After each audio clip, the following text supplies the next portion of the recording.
रामचरितमानस अयोध्या कांड। विषय यमुना को प्रणाम। वनवासियों का प्रेम। भावार्थ सहित भाग 2।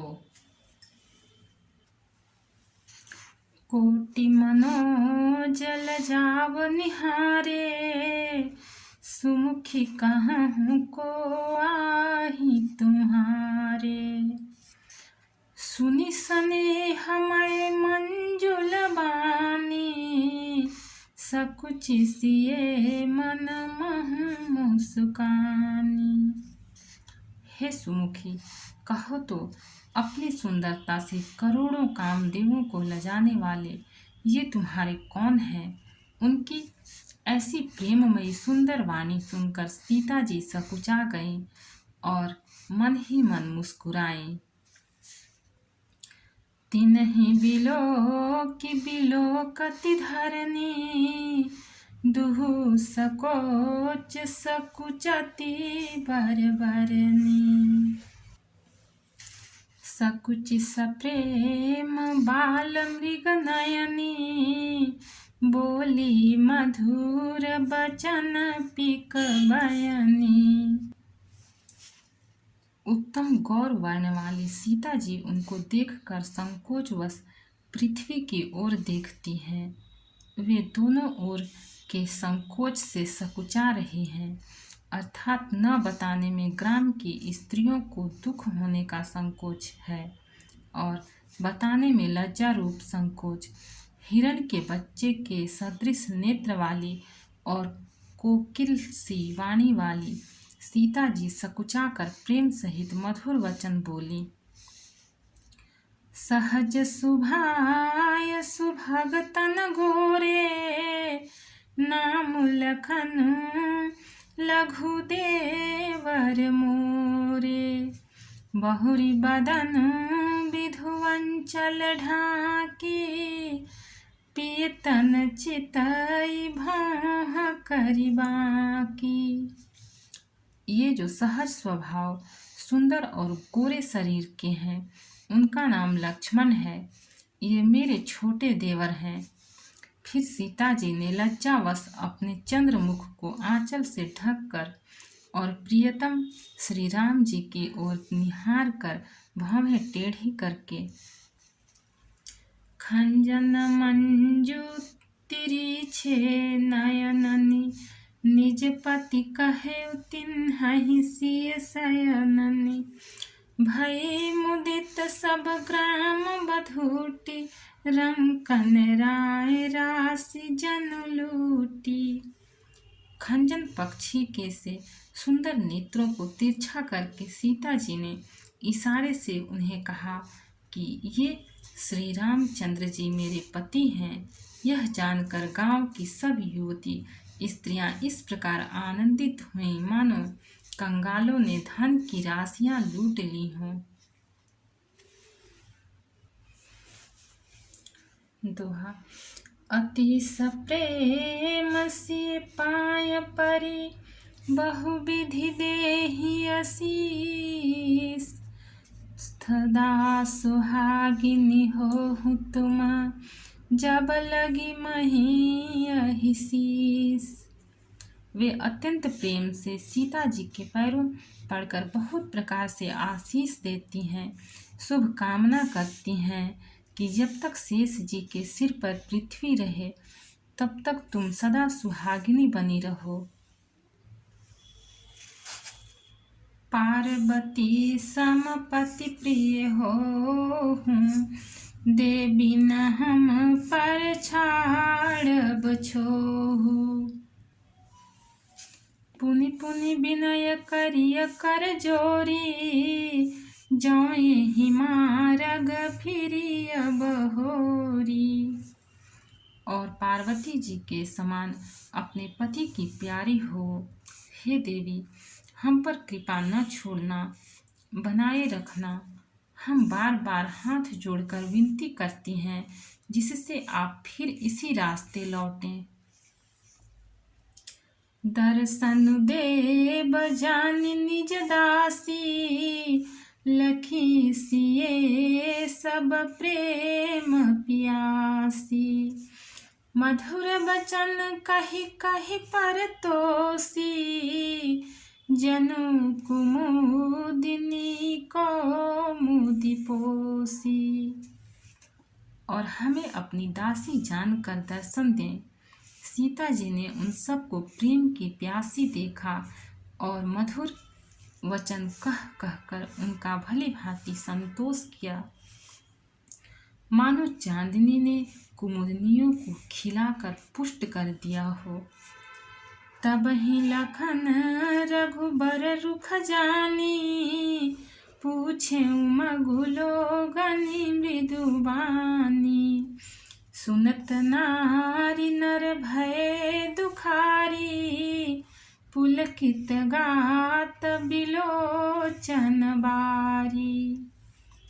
उसी समय श्री रामचंद्र जी का रुख जानकर लक्ष्मण जी ने कोमल वाणी से लोगों से रास्ता पूछा। यह सुनते ही स्त्री पुरुष दुखी हो गए, उनके शरीर पुलकित हो गए और नेत्रों में वियोग की संभावना से प्रेम का जल भर आया। मिटा मोद मन भय मलिने, विधि निधि दिन हले तजनु छीने। समुझि करम गति धीरज किन्हा, सोधि सुगम मगु तिन कहि दीन्हा। उनका आनंद मिट गया और मन ऐसे उदास हो गए मानो विधाता दी हुई संपत्ति छीन लेता हो। कर्म की गति समझकर उन्होंने धैर्य धारण किया और अच्छी तरह निर्णय करके सुगम मार्ग बतला दिया। दोहा। लखन जानकी सहित तब, गवनु किन्ह रघुनाथ। फेरे सब प्रिय वचन कही, लिए लाई मन साथ। तब लक्ष्मण जी और जानकी जी सहित श्री रघुनाथ जी ने गमन किया और सब लोगों को प्रिय वचन कह कर लौटाया, किंतु उनके मनों को अपने साथ ही लगा लिया। फिरत नारी नर यति पछिताहि, दयहि दोषु देहि मन माहि। सहित विषाद परस्पर कहहि, विधि कर तब उलटे सब अहि। लौटते हुए वे स्त्री पुरुष बहुत ही पछताते हैं और मन ही मन दैव को दोष देते हैं। परस्पर बड़े ही विषाद के साथ कहते हैं कि विधाता के सभी काम उल्टे हैं। निपट निरंकुश निठुर निशंकु, जेहि शशि कीन्ह सरुज सकलंकु। रुख कलप तरु सागर खारा, तेहि पठय बन राज कुमारा। वह विधाता बिल्कुल निरंकुश, स्वतंत्र, निर्दय और निडर है, जिसने चंद्रमा को रोगी, घटने बढ़ने वाला और कलंकी बनाया, कल्प वृक्ष को पेड़ और समुद्र को खारा बनाया। उसी ने इन राजकुमारों को वन में भेजा है। जो पैन्हि दीन्ह बनवासु, कीन्ह बादि विधि भोग बिलासु। ए बिचरहि मग बिनु पद त्राना, रचे बादि विधि बाहन नाना। जब विधाता ने इनको वनवास दिया है, तब उसने भोग विलास व्यर्थ ही बनाए। जब ये बिना जूते के नंगे ही पैरों रास्ते में चल रहे हैं, तब विधाता अनेकों वाहन सवारियां व्यर्थ ही रचे। ए मही परहि डासी कुस पाता, सुभग सेज कत सृजत विधाता। तरबर बास इन्हि विधि दीन्हा, धवल धाम रचि रचि श्रम कीन्हा। जब ये कुश और पत्ते बिछाकर जमीन पर ही पड़े रहते हैं, तब विधाता सुंदर सेज, पलंग और बिछौने किस लिए बनाता है? विधाता ने जब इनको बड़े बड़े पेड़ों के नीचे का निवास दिया, तब उज्जवल महलों को बना बना कर उसने व्यर्थ ही परिश्रम किया। दोहा। जौं ए मुनि पटधर जटिल, सुंदर सुठि सुकुमार।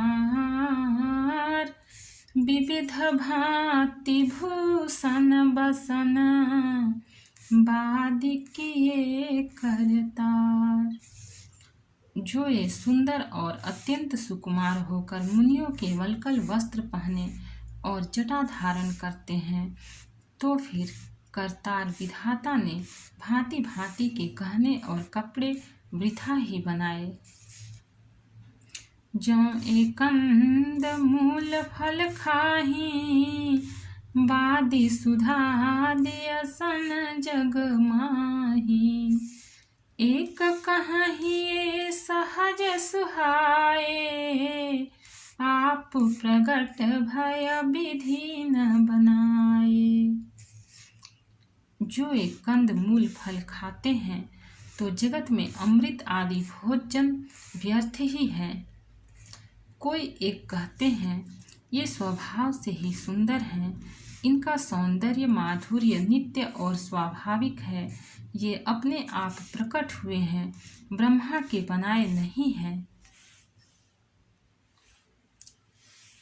जहाँ लगी वेद कही विधि करनी, श्रवण नयन मन गोचर बरनी।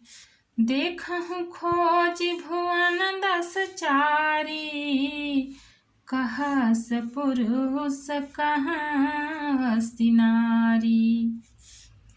हमारे कानों, नेत्रों और मन के द्वारा अनुभव में आने वाली विधाता की करनी को जहाँ तक वेदों ने वर्णन करके कहा है, वहाँ तक 14 लोकों में ढूंढ देखो, ऐसे पुरुष और ऐसी स्त्रियां कहाँ हैं? कहीं भी नहीं हैं। इसी से सिद्ध है कि ये विधाता के 14 लोकों से अलग हैं और अपनी महिमा से ही आप निर्मित हुए हैं।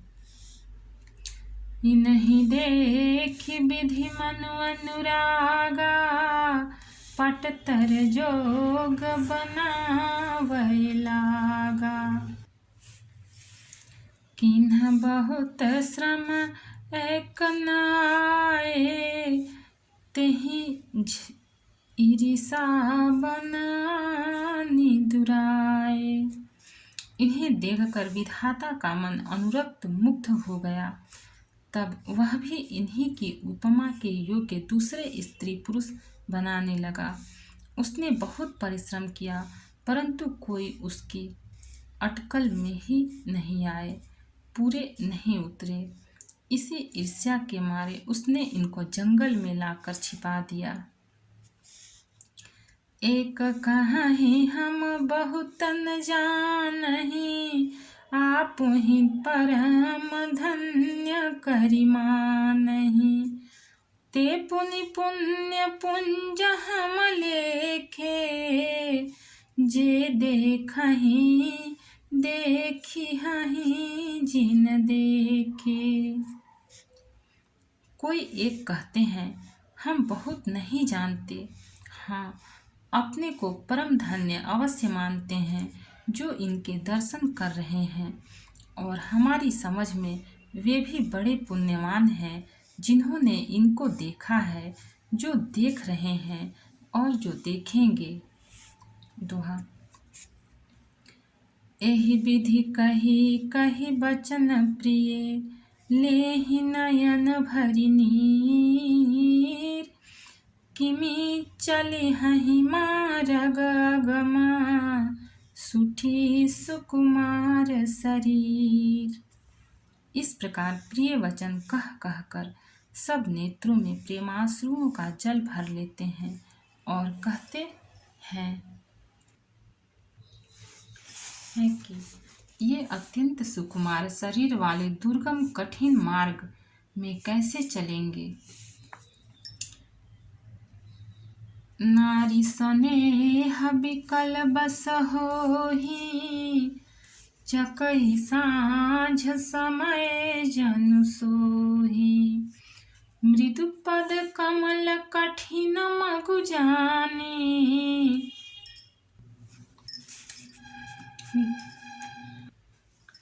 गहबरी हृदय कहीं बरबानी। स्त्रियां स्नेहवश विकल हो जाती हैं, मानो संध्या के समय चकवी भावी वियोग की पीड़ा से सोह रही हों, दुखी हो रही हों। इनके चरण कमलों को कोमल तथा मार्ग को कठोर जानकर वे व्यथित हृदय से उत्तम वाणी कहती हैं। परसत मृदुल चरण अरुणारे, सकुचति मही जिमि हृदय हमारे। जो जगदीश इन्हि बनु दिन्हा, कसन सुन मैं मारगु किन्हा। सुमन मैं मारगु किन्हा। इनके कोमल और लाल लाल चरणों तलवों को छूते ही पृथ्वी वैसे ही सकुचा जाती है जैसे हमारे हृदय सकुचा रहे हैं। जगदीश्वर ने यदि इन्हें वनवास ही दिया तो सारे रास्तों को पुष्पमय क्यों नहीं बना दिया। जो मांगा पाई विधि पाही, ए रखियहि सखिया खिन माही। जे नर नारी नय अवसर आए, तिन सिय राम न देख न पाए। यदि ब्रह्मा से मांगे मिले तो हे सखी, हम तो उनसे मांग कर इन्हें अपनी आँखों में ही रखें। जो स्त्री पुरुष इस अवसर पर नहीं आए वे श्री सीताराम जी को नहीं देख सके।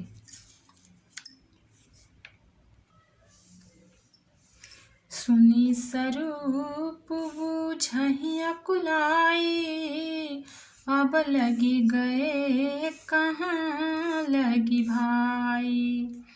समरथ धाई बिलो कहीं जाई, प्रमुदित फिरहि जन्म फल पाई। उनके सौंदर्य को सुनकर वे व्याकुल होकर पूछते हैं कि भाई अब तक वे कहाँ तक गए होंगे। और जो समर्थ हैं वे दौड़ते हुए जाकर उनके दर्शन कर लेते हैं और जन्म का परम फल पाकर विशेष आनंदित होकर लौटते हैं। दोहा। अबला बालक वृद्ध जन, कर्मी जहि पछिताहि। होहि प्रेम बस लोगइमी, राम जहाँ जहाँ जाहि। गर्भवती, प्रसूता आदि अबला स्त्रियां, बच्चे और बूढ़े दर्शन न पाने से हाथ मलते और पछताते हैं। इस प्रकार जहाँ जहाँ श्री रामचंद्र जी जाते हैं वहाँ वहाँ लोग प्रेम के वश में हो जाते हैं। गाँव गाँव अस होई आनंदु, देखी भानुकुल कैरव चंदु। जे कछु समाचार सुनि पावहीं, ते नृपरानि दोषु लगावहीं। सूर्य कुल रूपी कुमुदिनी के प्रफुल्लित करने वाले चंद्रमा का स्वरूप श्री रामचंद्र जी के दर्शन कर गांव में ऐसा ही आनंद हो रहा है। जो लोग वनवास दिए जाने का कुछ भी समाचार सुन पाते हैं वे राजा रानी दशरथ कैकेयी को दोष लगाते हैं। कहीं कयति भल नर नाहु, दीन हमहि जोई लोचन लाहु। कहीं परस पर लोग लोगाई, बातें सरल स्नेह सुहाई। कोई एक कहते हैं कि राजा बहुत ही अच्छे हैं, जिन्होंने हमें अपने नेत्रों का लाभ दिया। स्त्री पुरुष सभी आपस में सीधी स्नेह भरी सुंदर बातें कह रहे हैं। ते पितु मातु धन्य जिन्ह जाए, धन्य सुनगर जहाँ ते आए। धन्य सो देश सैलु बन गाँव, जहाँ जहाँ जाहि धन्य सोई ठाऊं। कहते हैं वे माता पिता धन्य हैं जिन्होंने इन्हें जन्म दिया। वह नगर धन्य है जहाँ से ये आए हैं। वह देश पर्वत वन और गांव धन्य है, और वही स्थान धन्य है जहाँ जहाँ ये जाते हैं। सुख पायऊ बिरंचि रचिते ही, ए जेहि के सब भांति सनेही। राम लखन पथि कथा सुहाई, रही सकल मग कानन छाई। ब्रह्मा ने उसी को रचकर सुख पाया है, जिसके ये रामचंद्र जी सब प्रकार से स्नेही हैं। पथिक रूप श्री राम लक्ष्मण की सुंदर कथा सारे रास्ते और जंगल में छा गई है। दोहा। एहि विधि रघुकुल कमल रवि, मगलो घन सुख देत। जाहि चले देखत विपिन, सिए सौमित्री समेत। रघुकुल रूपी कमल के खिलाने वाले सूर्य श्री रामचंद्र जी इस प्रकार मार्ग के लोगों को सुख देते हुए सीता जी और लक्ष्मण जी सहित वन को देखते हुए चले जा रहे हैं। आगे राम लखन बन पाछे, तापस बेस बिराजत काछे। उभय बीच सिय सोहति कैसे, ब्रह्म जीव बिच माया जैसे। आगे श्री राम जी हैं और पीछे लक्ष्मण जी सुशोभित हैं। तपस्वियों के वेश बनाए दोनों बड़ी ही शोभा पा रहे हैं। दोनों के बीच में सीता जी कैसी सुशोभित हो रही हैं, जैसे ब्रह्म और जीव के बीच में माया। बहुरी कहऊ छवि जसि मन बसई, जनु मधु मदन माध्य रति लसई। उपमा बहुरी कहऊ जिस जोहि, जनु बुध विधु विचरोहि निसोहि। फिर जैसी छवि मन में बस रही है उसको कहता हूँ, मानो वसंत ऋतु और कामदेव के बीच में रति कामदेव की स्त्री शोभित हो। फिर अपने हृदय में खोज कर उपमा कहता हूँ कि मानो बुध चंद्रमा के पुत्र और चंद्रमा के बीच में रोहिणी चंद्रमा की स्त्री सोह रही हो। प्रभु पद रेख बीच बीच सीता, धरती चरण मग चलती सभीता। सिए राम पद अंक बराए, लखन चलहि मगुदाहिन लाए। प्रभु श्री रामचंद्र जी के जमीन पर अंकित होने वाले दोनों चरण चिन्हों के बीच बीच में पैर रखती हुई सीता जी कहीं भगवान के चरण चिन्हों पर पैर न टिक जाए, इस बात से डरती हुई मार्ग में चल रही हैं। और लक्ष्मण जी मर्यादा की रक्षा के लिए सीता जी और श्री रामचंद्र जी दोनों के चरण चिन्हों को बचाते हुए उन्हें दाहिने रखकर रास्ता चल रहे हैं। राम लखन सिय प्रीति सुहाई, बचन अगोचर किमि कहि जाई। खग मृग मगन देखि छवि होहि, लिए चोरी चित राम बटोही। श्री राम जी, लक्ष्मण जी और सीता जी की सुंदर प्रीति वाणी का विषय नहीं है, अर्थात अनिर्वचनीय है, अतः वह कैसे कही जा सकती है। पक्षी और पशु भी उस छवि को देखकर प्रेमानंद में मग्न हो जाते हैं। पथिक रूप श्री रामचंद्र जी ने उनके भी चित्त चुरा लिए हैं। दोहा। जिन जिन देखे पथिक प्रिय, सिए समेत दो भाई। भव मगु अगम आनंद तेई, बिनु श्रम रहे जिसा सिराई। प्यारे पथिक सीता जी सहित दोनों भाइयों को जिन जिन लोगों ने देखा, उन्होंने भव का अगम मार्ग, जन्म मृत्यु रूपी संसार में भटकने का भयानक मार्ग बिना ही परिश्रम आनंद के साथ तय कर लिया, अर्थात वे आवागमन के चक्र से सहज ही छूटकर मुक्त हो गए।